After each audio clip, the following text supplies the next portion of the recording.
Hello everyone, welcome to another edition of karTECH Talks. My name is Kartik Saktavel and I serve as the Vice President and Chief Information Officer for LIMRA, LOMA, SRI, and LL Global. Let's talk about cybersecurity. Cybersecurity, also known as information security, is an expansive and vast domain that is comprised of a variety of concern areas. Every company across every industry, as well as nations, have invested and are increasing this investment in cybersecurity and will continue to increase this investment for the prevention of cybercrime. The threats continue to grow at an exponential rate and range from the garden variety brute force attacks to the more sophisticated targeted attacks on a sector or a company. What was an emergent field of technology 25 years ago are table stakes today. Each of our organizations need to establish robust defenses. As the saying goes, the best defense is a strong offense. Germane to cybersecurity, your strongest offense against increasing and increasingly sophisticated attacks are your people. We'll explore this further in another edition of the series. Cybersecurity is not an IT issue. It is everyone's issue. I don't mean to terrify anyone. Okay, maybe I do. But cyber attacks in the financial services industry alone have seen an average increase of 130% over the past 2 years, year over year. Losses due to cyber attacks are estimated at around $500 billion annually. For an average business in our industry, that equates to around $18.3 million in damages per a study by Accenture a couple of years ago. Damage due to cybercrime is projected to hit $6 trillion by 2021 across sectors and industry. As a frame of reference, the US GDP is approximately $21.5 trillion. According to Gartner, worldwide spending on cybersecurity is forecast to be $133.7 billion in 2022. But here's the kicker. 69% of companies in the same study did not believe that the threats that they are seeing can be blocked effectively by their antivirus or AV software. Let's explore some other data that lends credence to how critical cybersecurity awareness is for us in this age of technology. We've all seen data breaches in the news. Data breaches exposed 4.1 billion records in the first half of 2019. 34% of data breaches are conducted by internal actors. According to Verizon, 71% of breaches were financially motivated and 25% were motivated by espionage.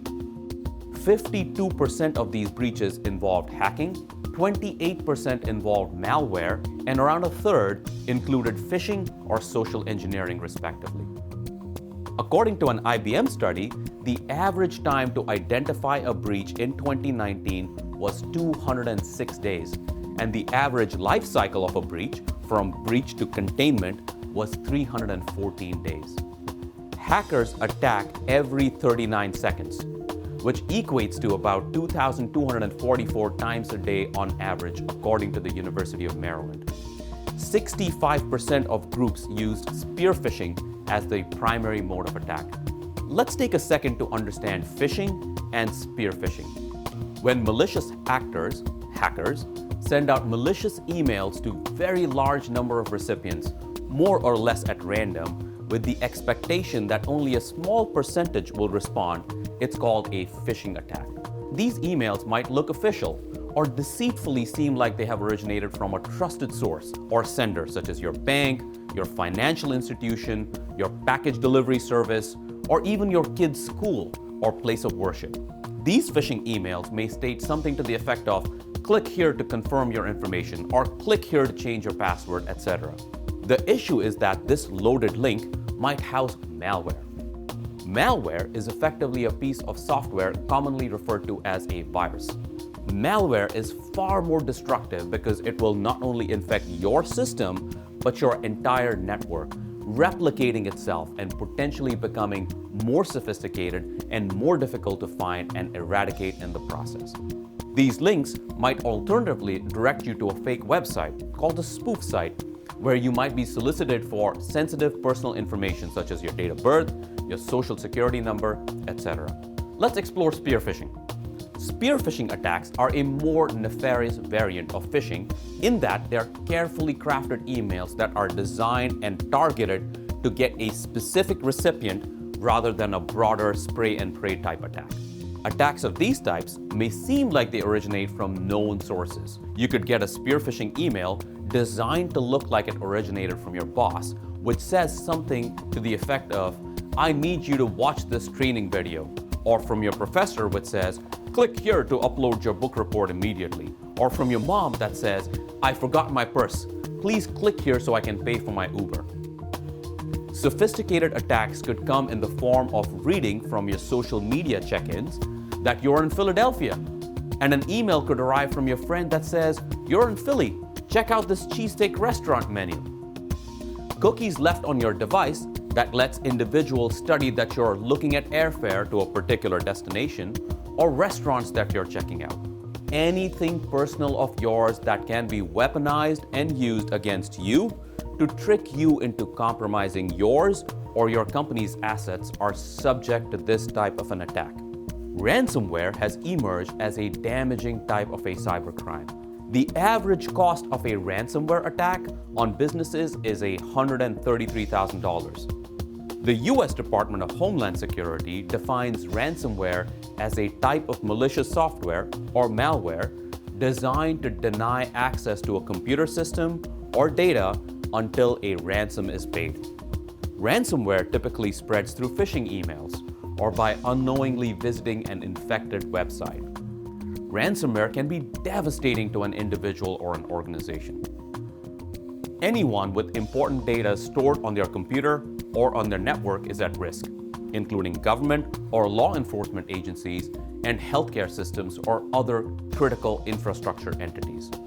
Recovery can be a difficult process that may require the services of a reputable data recovery specialist, and some victims pay to recover their files. However, there is no guarantee that individuals will recover their files if they pay the ransom. According to Symantec, ransomware detections have been more dominant in countries with higher numbers of internet-connected populations. It should be no surprise that the United States ranks highest with 18.2% of all ransomware attacks. Ransomware damage costs, according to Cybersecurity Ventures, will rise to $11.5 billion in 2019. A business will fall victim to a ransomware attack every 14 seconds during this time. 94% of malware came through via email, and 48% of malicious email attachments are Microsoft Office files. It gets more dire. 53% of companies had over 1,000 sensitive files that are open to every employee. Financial and manufacturing services have the highest percentage of exposed sensitive files at 21%. On average, each employee had access to 17 million files, and only 5% of folders on the average corporate network is properly protected. Even the most basic things like password management are at risk because 61% of companies have over 500 accounts with passwords that do not expire. Whether you're a CEO, a COO, a CISO, or a CIO, these statistics should send a shiver up our collective spines. But what can we do as a response to these threats that seem to compound every single day? We have two main options to respond. We can bury our heads in the sand and hope this will all blow over, or we can tune into the next episode of karTECH Talks, where we explore some of the most basic and pragmatic things that each of us, yes, each of us, can do to help protect our companies and ourselves. Until next time, I'm karTECH Saktival for Tech Talk. We want your feedback, so please comment at the end of these videos. Thank you.